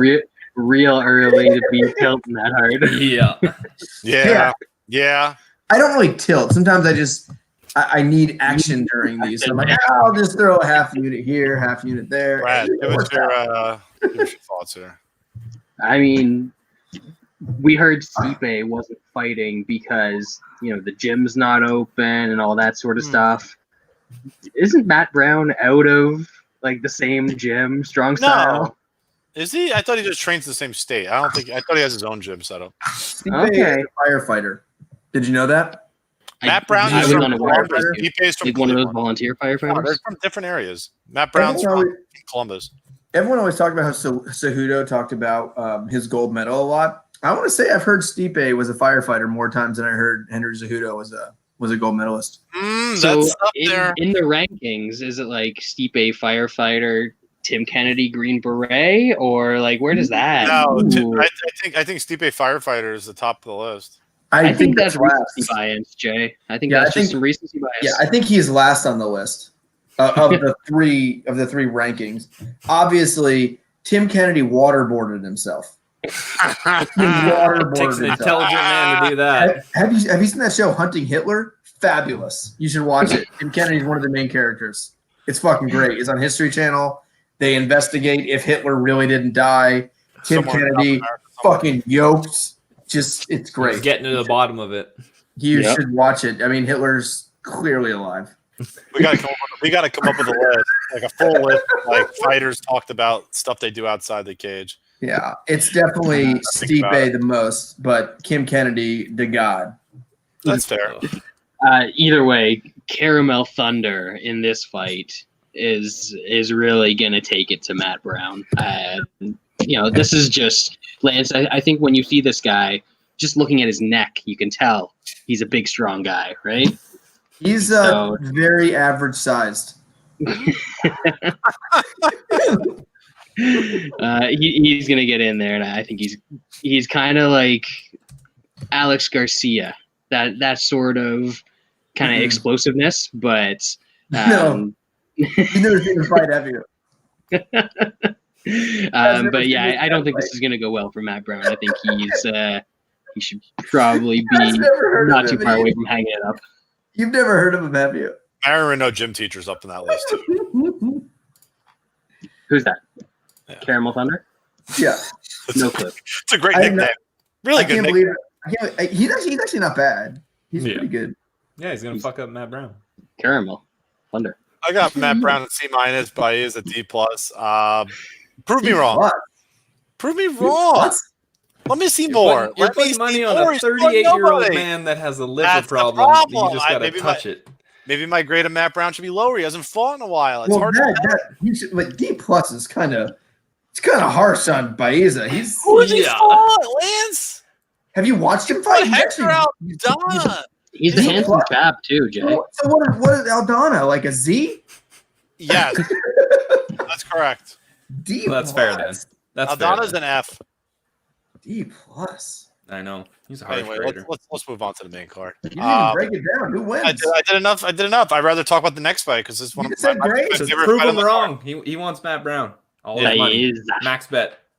Song Yadong, China Goat. Oh China God, Goat. Moon is so bad. China Goat taking on Marlon Chito Vera. I'm gonna get some Fight of the night, in my opinion. Fight of the night. Nushan, you think this is going to be fight of the night? I think so, as long as There we go. as long as Yadong doesn't finish him early. He does have pretty big power, but Lance is going the hard liquor apparently. He's Chito talking about Vera. It's This is, either the that or very, Corona. this is the very end of my nice scotch, and Uh-oh. I have to watch this Blue Moon. I mean, the second we start talking about China, Lance goes to the hard stuff. You understand what's going on here, right? He is not happy with how life is currently. You know who's blaming. I'm not happy with China right now. I didn't think so. But yeah, Chito Vera, he's decent. He's pretty durable. I mean, he's on a 5-fight win streak, but the guys he's beat are pretty terrible. So I think Sure. Song Yadong looked decent against Cody Stamen. I know that was a tough fight. Stamen's got really good wrestling. I don't think Vera's got anywhere near that kind of wrestling. So Yadong should stay on his feet quite a bit, and I think he has a pretty decent edge in stand up. So You think so? Oh yeah. I think he throws the heavier strikes and the cleaner strikes. Now, I mean, that doesn't always matter because it's MMA and there's 4-ounce gloves. But yeah, when the price dipped to -165, I took Yadong for 1 unit. All right. Lance, what are your thoughts on China Goat? You think he wins as well? No, yeah, you're talking about Jing Liang. No. Little Yeah, but jangle He was passed. No. In all those episodes you missed the show, we came up with a new power rankings. The Song Yadong was ahead of China, the other China Goat. What? Well, you didn't include any Jews, and we're the smartest. He just became Jingaling. Dude, No, you think he's better Lil, than the he's elite? Lil Jangalang, first of all. Yes, it is. And That's- China Goat that's- still. No, he's not. Not anymore. I don't understand. Well, there's also a woman who turned Joanna into an alien, so that happened too. So Hold on, there's a Chinese fighter who's a lady. she's a champion. The UFC has I- women's weight classes. They let them do that in the People's Republic of China? One time, Dana White told me that he would never She have might have been women's fighters adopted. in the I UFC. assume she was Good adopted, and things happened in the orphanage. group. I can't wait till that experiment ends. Anyway, the two worst fights are the quarantine fights, the two ladies fights, undeniable. Even if you're into the women's MMA stuff, I mean, Yep. Well, we hopefully have a decent one later in the card. enough of the suffering. We have enough suffering during this pandemic. What does it do with this fight? We should cancel women's MMA until the pandemic's over. One human can only take so much pain and suffering. I think I'm going to do something about this. Anyway, this fight, I like Vera here. I think he's just weird enough and creates a lot of weird shit going on in this fight. I think he can get this fight to the ground. I think he can do some work on top. He's got good subs. He's got good scrambles. He's pretty vicious on top. Can pull submissions kind of out of anywhere. And I think Song Yadong is the better. I think he's the better striker. I think he's clearly the better striker. Honestly, I don't think it's that close. But I feel like this fight gets to the ground, and I think Vera has his way over from the ground. I think there's a good chance of even a submission here, and I think Vera's just going to be a little too much too soon for him. I think he's been on a pretty good run lately. He's very dangerous in the ground, and I think this fight hits the ground and Vera takes over. So I will be taking Vera. Bradford? Yeah, I'm kind of on the same track as Lance here. Yeah. This could have been the Munich pick of the because Mickey Avalon, like, do you get the reference, Jay? I love talking about Avalon. But yeah, when I first saw this guy's name, I was like, Song Yadong. Oh, is that Mickey Avalon song, my dick? So I don't think he's that good. You know, he's definitely not China Goat, first of all. And he is a pretty decent striker, but we've seen that Vera can take some shit on the feet, and he's definitely more open to using his ground game now than he was even like 2-3 years ago. So I think Vera's got the grappling advantage, like Lance said, and I think he's going to try and look to use it here because he's pretty smart about the way he goes about fights. So I can see him getting some takedowns and pretty dangerous sub game. Lately it's been against shitty competition, but he's got some pretty decent subs against guys throughout his career. Like he had that armbar against Kelleher, so he can get some stuff even if he's on his back. I got both these guys a C+. I think this is arguably the best fight on the card, if not the best fight on the card. I think it's super competitive. Line should really be close to a pick'em. The differences are, I think Yidong's a more consistent fighter, better, like more technical, cleaner striker, more refined. But Vera has the unorthodoxness and kind of has like these, like a lot more body kicks, like odd angles and the submission game. So it's kind of a really, really interesting matchup because they're very different types of fighters. And I think that makes it super close. The only reason I'm picking Yidong is because of the consistency. But I like both these guys. I think they're both top 15 in this weight class, and they're very talented. So I'm really excited to watch it. And again, like I said, I think it's the best fight on the card. Is this even allowed in the country? Oh, because of Trump? Yeah. They haven't reneged on the trade deal yet, so we're still doing it. All right. I think we should pick him out. As long as we don't get censored for saying that, we're good. Hey, if we were in China, nobody would see this. So. Well, fuck, this is America, Jay. I mean, Thank goodness. If there's an outbreak after this card, I'm just saying. Not saying, just saying. Goddamn Wuhan virus. Stay away from the bats. Down. Stay away from the bats. Who eats All right. Bats? Oh, what? Who needs bats? Who eats bats? Why would someone eat a bat? Why would I want to eat one? Yeah, terrible animal. Anyway, this fight, this could be all sorts of, I don't know what the right word is here. It's fucking Mookie. Mookie? That's probably the right word. Eric Anders. Your boy. All-American Mook taking on Krzysztof Jotko. Oof. Okay. New Sean.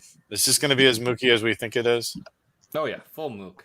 Mm-hmm. I think that's why it's going to go to the scorecards. Yes, sir. It's going 15 minutes. This is Mookie as fuck. Both these guys very inconsistent. We had kind of big hopes for Anders, and it just has not really turned out that way. He just hasn't really evolved. He can take an ass whooping, as we saw in the Khalil Roundtree fight, so I'm not too worried about him getting finished. Jotko can be caught. I mean, him getting dropped by Uriah Hall and Brad Tavares in back-to-back fights is not great, but that was a while ago. I think this is going to get boring as fuck. It's going to get sloppy, and it's for sure going 15 minutes. So I took Go's decision at minus 140 units. My turn? Yeah. What happened? It's up to you, Lance. Jay's just a lazy host. What happened? You're just a lazy host. He's doing his own thing, Lance. You got to pick up the slack. Anyway, you can do Lance. Hey, this was my last cut as of now, which means absolutely nothing. It means nothing because you're betting this fight. Who are you kidding? I will. Yes, I mean, come on, let's go. I like Anders here. Not enough at this point. Not enough at this point to bet it, but I just don't think Jotko is worth a shit, and I don't think he's very good. I'm gonna go athlete here. Oh, we've been saying this for too long. Oh no. Go athlete here. I think Anders has done some dumb stuff, but he's had some okay wins and he's had some okay moments, and I'm not a big fan of Jotko. He's looked progressively worse. Say it, Lance. He's fucking foreign, all right? Yeah, he's not from this great land. So yeah, I lean Anders here. But at the same time, the reason I haven't bet it yet, because like I said earlier, I'm trying to change it. Anders is not a very good fighter. He's very terrible. And I've lost a lot of money betting on him. So I might change there. So it's either going to be an Anders late bet because I'm bored or no bet at all here. Okay. Brad, Talk to me. As much as I don't want to agree with Lance, and I don't, I was Every looking. fight. No, Don't I don't. agree with In this them. case, I was looking at Jotko's record, and I think he's 0-2 when he's faced people of the athletic predisposition. Who are those two? Uriah Hall and That's different. the original champ, David Branch. I'm not sure you can call him athletic, David. Yeah, Branch. he just looks the part. He's not jacked. athletic. He's a jacked guy. He's a champ. That doesn't make He you was- athletic. he was I'm a champ. man. Champ, You can have champ. fucking muscles and you can jump 6 inches off the Yeah. ground. But I'm just saying it could get in his head. You don't know. I can't say. But Your boy. do you think Jotko is going to call him his Klopjek? I ain't going there. I got nothing on this fight. It's going to be weird and clinchy and ugly, and I don't want to watch it. Yeah, I got Anders a D plus, Jotko a C. I like Jotko's size. Anders. I was very high on Anders when he came into the UFC, coming from LFA. I really thought he could be something, maybe a top 7-8 guy at middleweight. It just He never fought in LFA. RFA. Fucking asshole. No, he fought in LFA. Yeah, I thought it I think it was LFA. Lance You're is right. being a fucking asshole. I'm trying to remember today because he wasn't paying attention earlier. I have two monitors. I'm trying to do double work He here. was the LFA champ. The fuck? I thought there was RFA when he was at it. Oh, he was right towards the beginning of it. Yeah, right. So either way, the problem with Anders is that his conditioning somehow is not good for a former collegiate football player at the For University a of guy Alabama. who played a sport where you play 6 seconds at a time. And then get a break. How many of those like burner runs are they doing? Come on, man. Have some respect. Come on. You're really disrespecting Alabama football here. I'm sure there's some very disappointed Southerners out there. I don't even know what that is. And he does like Do they even have a lacrosse team in Alabama? no, I don't think so. They don't even know what that sport is there. He's got decent power for sure, but he doesn't land very much. His kicks, he spams kicks, and mentally he just hasn't been very good in fights. He's really been a very big disappointment. I mean, Jotko is not great, but he's way bigger than Anders here. I think he's got a significant length advantage, and he fights smarter. Anders hasn't finished anybody in a while either. I like Jotko here. I do. I think he wins this fight. Well, they finished a scrub last time, but that doesn't. That doesn't count. That wasn't a real fight. Yeah, fair. But yeah, Jotko again, longer, leaner, smarter. I think he wins. End of story. Next fight should be interesting. Not sure I understand the line, but I'll let you guys hear me out. Edson Barboza dropping down to featherweight. What's going to be jacked out of his mind, possibly. Taking on Dan Idge. Explain to me how this line works, Nushan. I think just people don't know what Barboza is going to look like at 145. If you could guarantee me he'd be damn near the same as he is at lightweight, I'd probably put a small wager on him. The obvious worry on him is how much damage he's taken in the last, 5 years. He's been getting smashed up pretty good. In this fight, he's got a 4-inch reach advantage, 4-inch height advantage. I think he's got decent enough takedown defense that he can stop most of what Ige throws at him, and it's going to be a stand-up fight. Ige's got some power, though, so that is a bit scary. I'll take Barboza, but yeah, who the fuck knows what he's going to look like, because he was absolutely shredded, I thought, at 155, so I don't know if he's just losing a bunch of muscle or what's going to happen, but he might look like Skeletor on the fucking scales. Explain that one to us, weight cutting expert. How do you go from being really muscular and little body fat at one weight and dropping down 10 pounds to another? Is that the reason why the line is so close?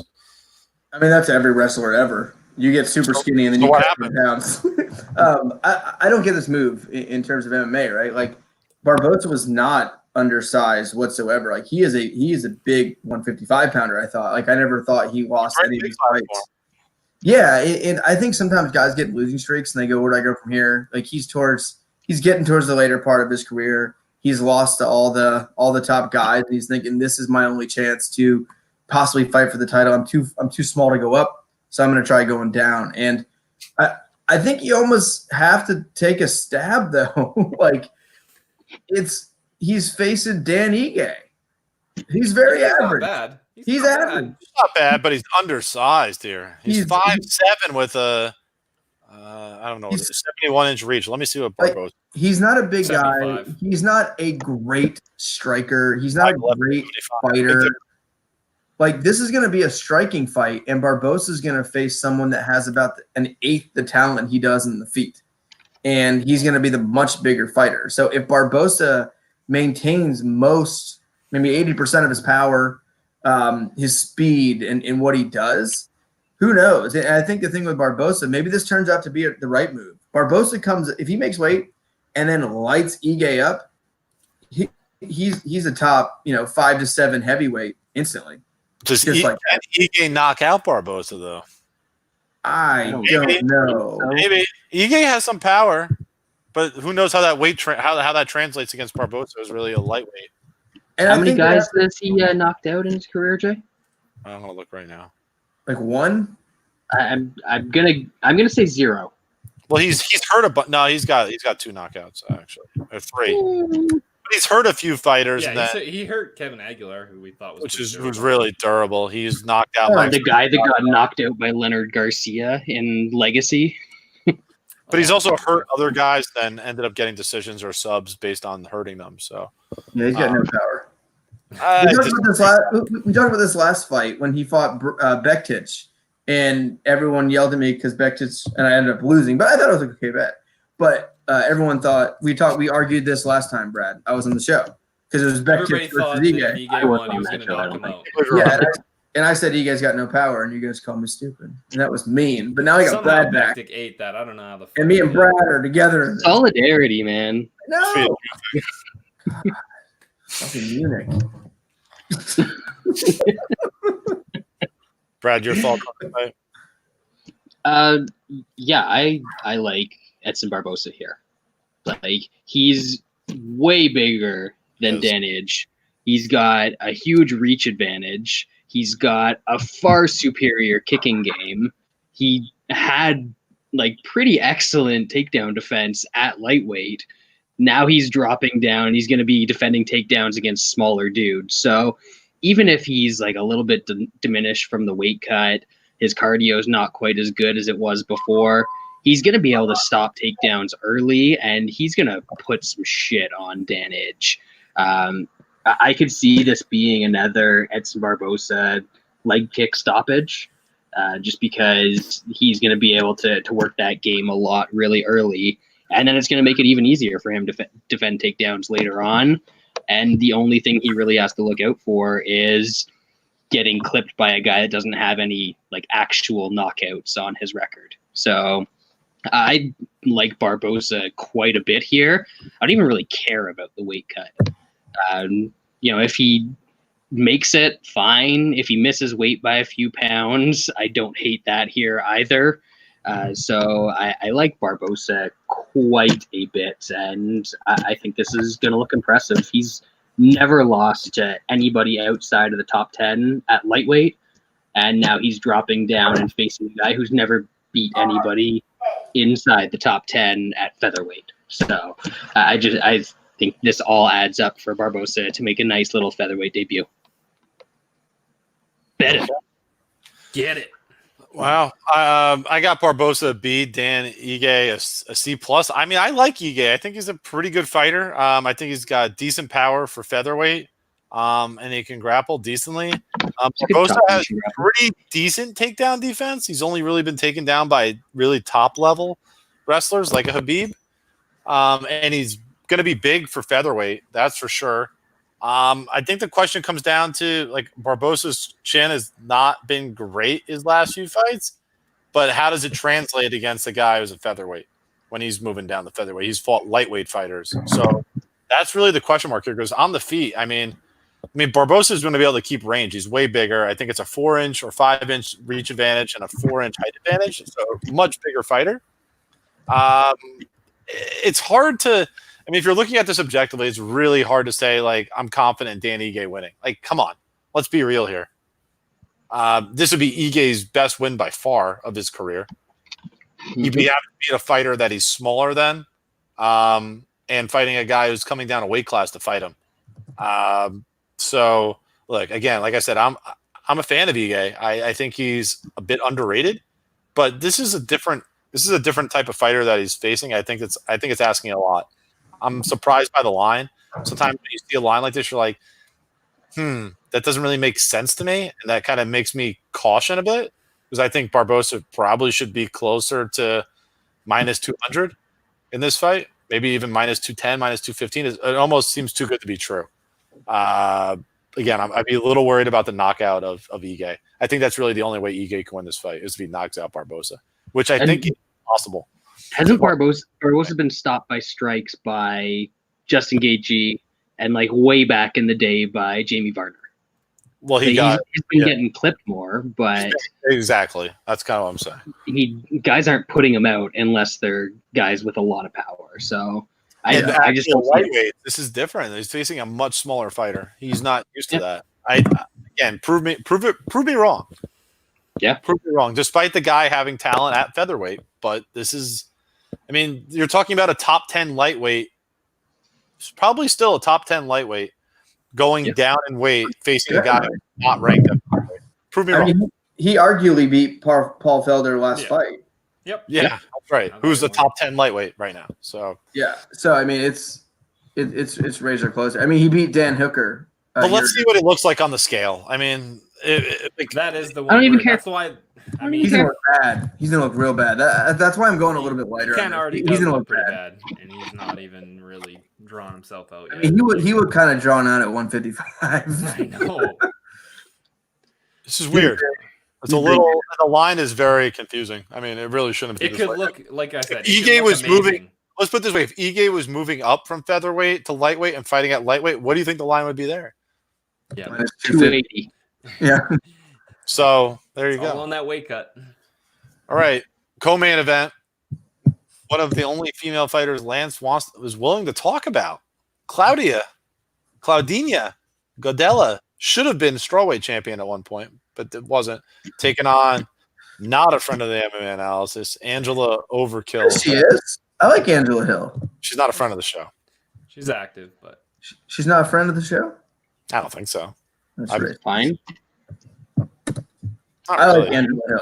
Yeah. I like Angela Hill. Why? Because she's former military? No, I think she's funny. She did the little Carl Weathers thing on Twitter a little while ago. That was funny. I like Angela character. Her fights are fun for a 115-pound women's fight. Her fight with Andrade was great. Low bar, super low bar. Yeah, lowest bar ever. Throws a lot of strikes and gets taken down a lot. So. Like limbo this thing. You have to like lay down to slide under that low bar. But in the lowest bars, she's not bad. Okay. Nushan, start us off with this. My girl gonna win? Yeah, she is. This line is pretty low for Claudia. The chicks that Angela Hill's been fighting are not good. She's been looking better, but nobody's really going to challenge her like Claudia. Claudia is a perennial top 5 fighter in this division. I know she kind of had a weird fight last time with Randa Marcos. She really wanted to show her striking, which obviously is still a work in progress. I think she could have wrestled and easily won that fight, or won that fight a lot more easy. Marcos ran the floor with Angela Hill, if you don't remember that. Yeah. The fight with Nina Ansaroff was kind of rough. I mean, we know now that Ansaroff is pretty decent.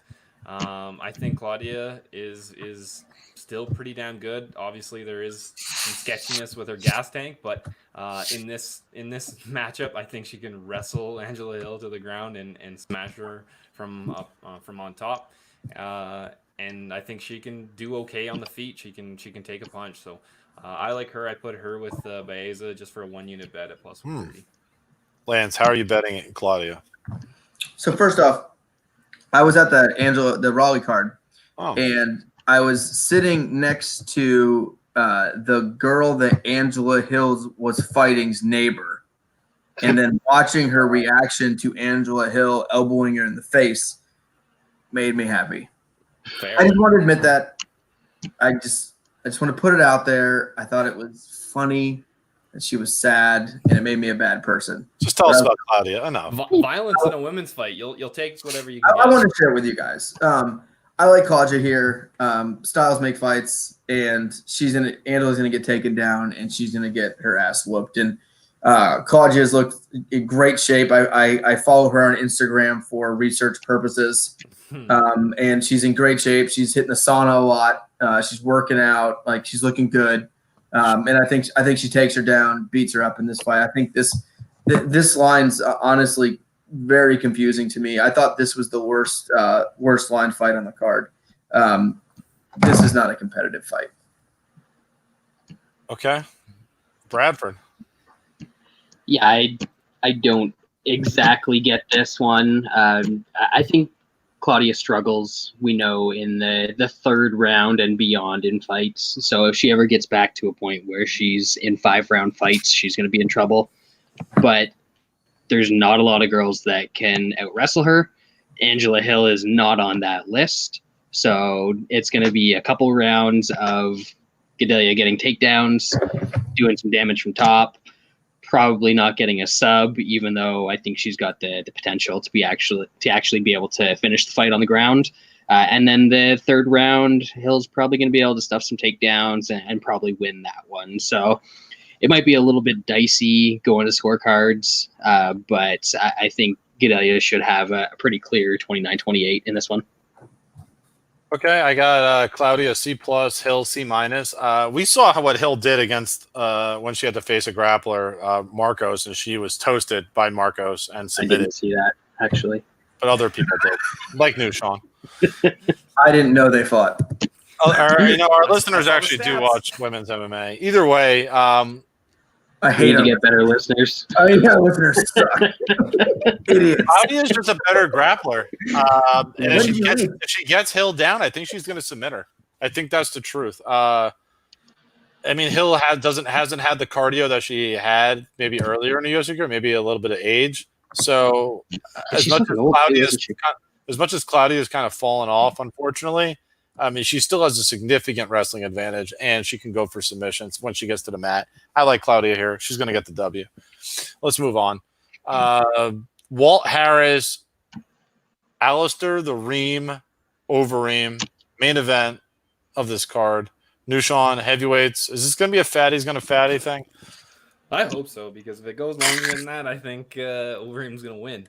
I lost a shit ton of money on Overeem against Rosenstruck. I thought he fought pretty well in that fight, but he's just a moron and got knocked out with 4 seconds left, just not even doing anything.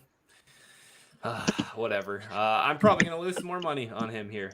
I think Walt Harris can definitely get him early. Overeem will have to be ready for that. I think he will be. As long as Overeem can withstand that first or second rush, I think he should be golden. He's obviously the better striker, the cleaner striker. I took Overeem at plus 137 just for a 1-unit bet. You'll have to like you, Jay. I want Harris to prove that he's at that level. I also grabbed Overeem sub at plus 1,000 for 0.25 U. Maybe you can grab it because Harris is terrible on the ground. All right, Lance, I know your opinion differs. Tell us why.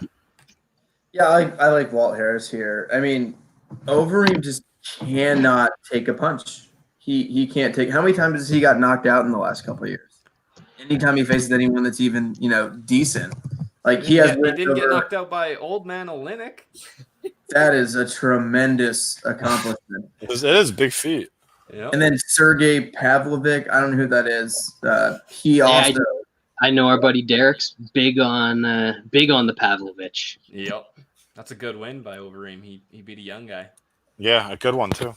Could happen. But Lance doesn't know those Russians, so I don't they're colluding for him. I think that's Mark Pavlovich's son. It seems like as soon as Overeem gets it clean, it's over. Versus Rosenstruck, it took a little bit of time. Harris, a lot of time. I lost a lot of money in that fight too. I don't want to talk about it. That was sad. Harris is ultra aggressive in most of his fights. He comes forward, he throws bombs. He's not not going to sit back and play Overeem's distance kickboxing game. He's going to charge forward. He's going to throw punches. And honestly, I think Walt Harris catches him clean. I think he puts him out cold. And, not just because of the story, but I think it would make a better story if Walt Harris. It's not going to happen. I know, it's so fucking MMA. Like, they're going to touch glove and Harris is going to trip and tear his ACL. And like, who knows? Overeem's going to or he's going to test positive for coronavirus tomorrow. Can't have nice things, Lance. We can't have nice things. I'm parlaying Claudia with Walt Harris here. All right. Bradford. I'm going the other way. I got to back Overeem here. Harris has never beat anyone good. Like, never. I'm not even sure he's landed a punch on somebody good in practice. So he's got that going for him. I get what Lance is saying about him being aggressive and Overeem struggling to take shots at this point, but Overeem's initial defense is usually pretty good at this point. So he's got that pretty good shell. And then with Walt Harris being so aggressive, what's going to happen is he's going to throw a bunch of shots, Overeem's going to cover up, and then Harris is going to end up in the clinch.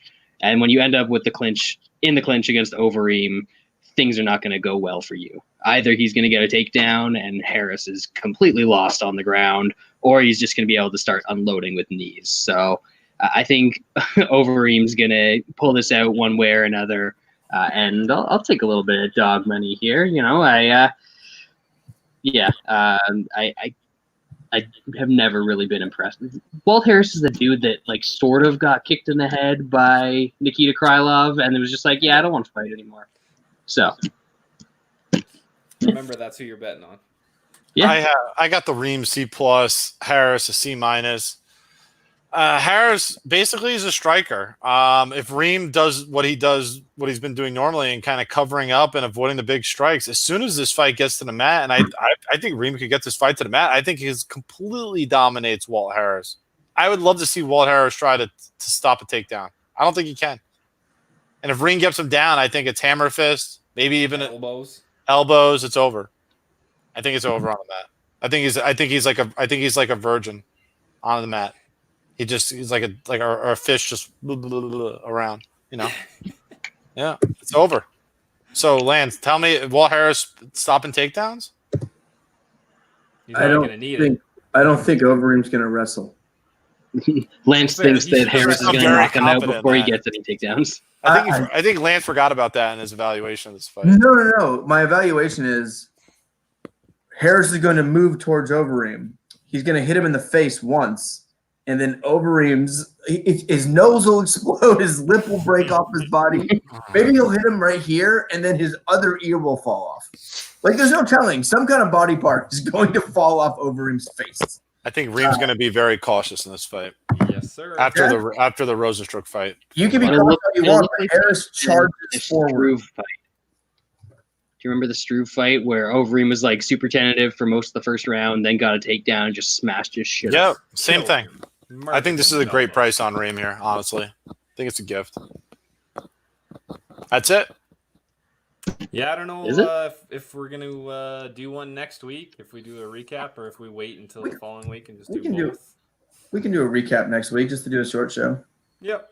Mm-hmm. Yeah, because I guess they couldn't finalize the Vegas card for next weekend, so then they had to push it to the following weekend. Or Dana wanted a break and enjoy the holiday weekend. Jay, you and I were talking. They've only announced 4 fights on that card. Like, I don't get it. I don't understand what they're doing. It's 2 weeks away. Shouldn't they be telling fighters who the fuck is fighting? Nope. I want the mystery. Rona. But I think they're going to be doing one fight card a week, at least for the next few into June. I don't know how they're going to make up for the. I don't know how they're going to make up the fights that they missed, unless there's going to be no off weeks. Doubles. They need to get Contender Series going. We'll see about that. I don't know if that even counts, though. I'm ready to fight. You ready to fight? I'm gonna fight. Yeah. Women's atomweight. Can we start calling out people from other podcasts? I mean, I don't think that's competitive. Most of them are nerds. Who would you like to call out? You have someone in particular? If someone wants to come at this, I mean, I'll oblige. Don't worry, I'll fight on behalf of you guys. Sure. I'll send your grievances to your wife after it's over. Yeah. I've heard there's an anti-Semite or two out there on MMA gambling Twitter. So Ooh. Forgot about that. Yes. Is he on Oddsbreaker too? Did he go there? He is I think now. so. Did they? Because I know Nick he found the 10 nerdiest, worst MMA gamblers of all time. I was like, you guys should totally sell fights on my site. That used to be legit. I remember that. Dude was betting like $25 a bet, and now he's selling picks. Huge. Z. Mm-hmm. Zed. Not Z. Zed. EDM, baby. Yep. All right. All right, Well, let's wrap it up. That was fun. That does it this week. New Sean, make sure that the listeners that didn't listen live, they get the little Easter egg at the beginning of the show. Yep. From yeah, a little. Maybe You know, you'll have to listen to the Easter was like first a month 5 ago. seconds of the podcast. yeah, we got a little special action from TSN. Remember? Easter egg. T's and P's to Wesley and fam. Yeah. Yeah, T's and P's. Hopefully, we get the Southern Drawl back next week. I'm sure he can't stay away too long. Yep. I'll pray for his wellness. That's understandable. I'm gonna go to church and then the bar. Good luck with that. Nashville's back, baby. Not synagogue. They're not open. They're not allowed to be open. Not the GOG. Not the GOG yet. You know. You gotta be very careful. Understandable. All right. Well, we'll see you Saturday. Maybe we'll do some of us may jump on to like a live. Nope, not doing it. Nope. Lance won't. We should send that out to see if some more people want to. Yeah, I think we might try that out Saturday. See if we. We had like 7 people or so earlier on we had last card. close to Oh, 10. you guys did this? You had random people jump on? Not No, yet. it was We just- will. We might though. Just like Coach and Trish, and Jerry. Just some of the friends of the show. Yeah. Yes, sir. We might extend it out to some additional folk to see if they want. Friends of the MMA Analysis. If they want a little VIP package. You know how that works. We're a WebEx family, so I can't join Yeah, soon. fair enough. That's understandable. Anyway, that does it for this week. We'll talk next week. Enjoy.